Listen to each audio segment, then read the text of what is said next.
He said it was for the team's sake, but for Brazil, those words sounded a lot more like a warning. Because while the rest of the world is watching goals, tactics, and score lines, Brazil is staring at something much more uncomfortable. They're staring at an empty shirt. Number 10. Hanging there, waiting. Neymar has officially withdrawn from another World Cup match, Brazil's second group stage game against Haiti, and suddenly a question that nobody inside Brazil wanted to ask is getting louder and louder. What if Neymar never actually plays in this tournament? Think about how strange this situation is. We're talking about Brazil, 5 World Cups, endless talent, a nation that treats football like breathing, and yet one of the biggest stories around the team isn't happening on the field at all. It's happening in treatment rooms. Because Neymar hasn't played a competitive minute since May 17th, not one. Brazil already went into the opening match against Morocco without him and came away with a draw that felt uncomfortable. Not disastrous, not catastrophic, but uncomfortable. Because Brazil didn't look like Brazil, something looked missing. Something felt missing. And now Neymar is out again. Officially, the Brazilian Football Confederation says this is all part of an optimized recovery process for a grade 2 calf injury.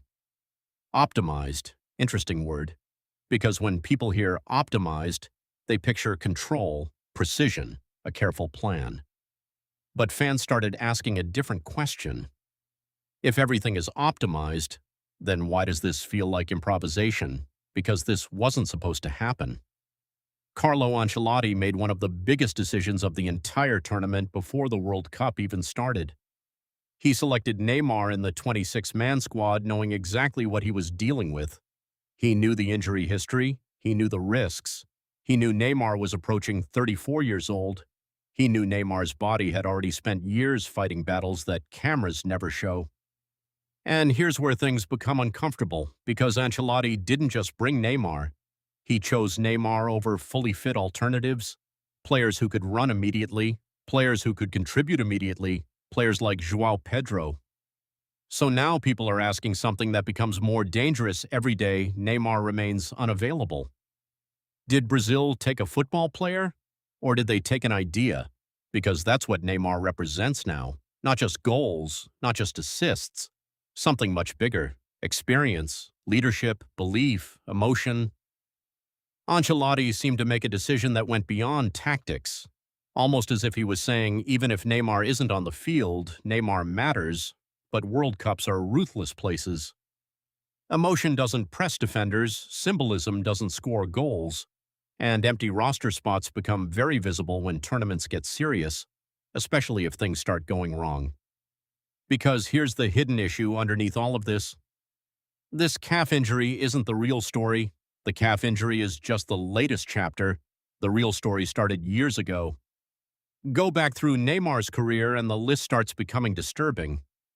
Metatarsal fractures, ankle ligament damage, groin issues, repeated setbacks, repeated recoveries, repeated moments where people said he'll come back stronger, and then came the massive one, the ACL rupture, the meniscus damage, the injury that looked less like a setback and more like a collision with reality. 15 months fighting to get back, 15 months of rehabilitation, 15 months of uncertainty. And Neymar himself has spoken openly about moments where he wanted to stop, wanted to give up. Think about that for a second. Because fans usually see athletes on match days, stadium lights, celebrations, highlights. But rehabilitation is different. It's quiet, it's repetitive, it's lonely. And for Neymar, that process became his life. Day after day, week after week, month after month, just trying to get his own body to cooperate. Then football delivered something that almost feels cruel. One day after Neymar was named in Brazil's World Cup squad, he suffered this latest calf injury. One day. The timing almost felt impossible. And suddenly excitement became panic. Because instead of preparing Neymar for matches, Brazil started preparing for possibilities. Maybe he'll be ready later. Maybe he'll return for knockouts. Maybe he'll recover in time. Maybe. And World Cups don't usually reward maybe. Fans noticed it immediately. The conversation online changed. At first, people were supportive, then worried, then confused. And eventually, another question started appearing. Is Brazil protecting Neymar, or is Brazil protecting the decision to bring Neymar? Because those are not the same thing. Official responses haven't really calmed anyone down. If anything, they've created more questions.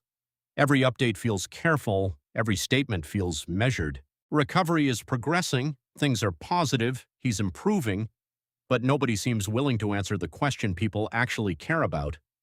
When does he play? Not eventually, not hopefully. When? Because every day that passes shrinks the margin for error, and pressure doesn't stay in one place, it spreads. Suddenly, younger players start feeling it. Suddenly, coaches feel it. Suddenly, every performance gets viewed through a Neymar lens. Brazil wins? People ask when Neymar returns. Brazil struggles? People ask when Neymar returns. Brazil creates chances but looks disconnected. People ask when Neymar returns. His absence starts becoming bigger than the games themselves. And that's dangerous, because football teams can accidentally become dependent on people who aren't even playing. The emotional vacuum starts changing everything. Press conferences feel different. Training feels different. Conversations feel different. Everyone starts speaking around the same invisible topic. Neymar, Neymar, Neymar. And the strangest part is that Brazil is still filled with talent. World-class talent. Players that many countries would dream of having. So this shouldn't happen. Brazil shouldn't feel incomplete. And yet somehow it does. Which creates an even more uncomfortable question. Have Brazil spent years building around Neymar so completely that even his absence changes the team's identity? Because if that's true, this isn't a short-term problem. This becomes a structural problem. Now, to be fair, there is another side to this. Supporters of Ancelotti's decision say legends are different. They say Neymar's influence goes beyond minutes played. They say young players become calmer around him. They say his presence changes dressing rooms, changes confidence, changes belief. And maybe they're right. Maybe if Neymar walks onto the field during the knockout rounds, even at 80% fitness, everything changes. Maybe one moment changes the entire tournament. Maybe one pass, one free kick, one flash of genius.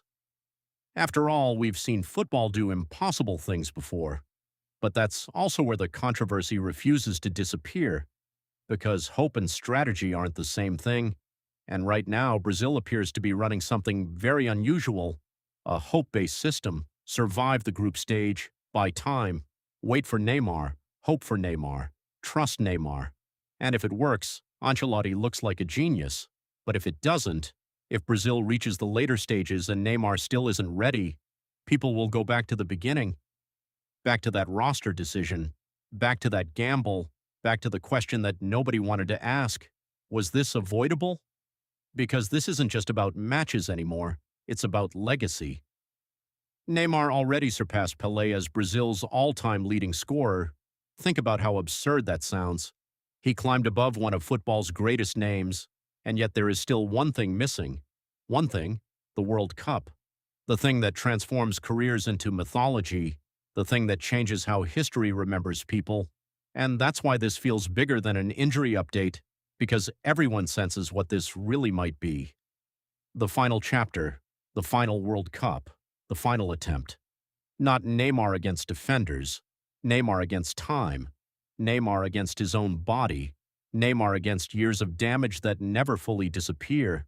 And right now, Brazil's entire tournament is living under a single question.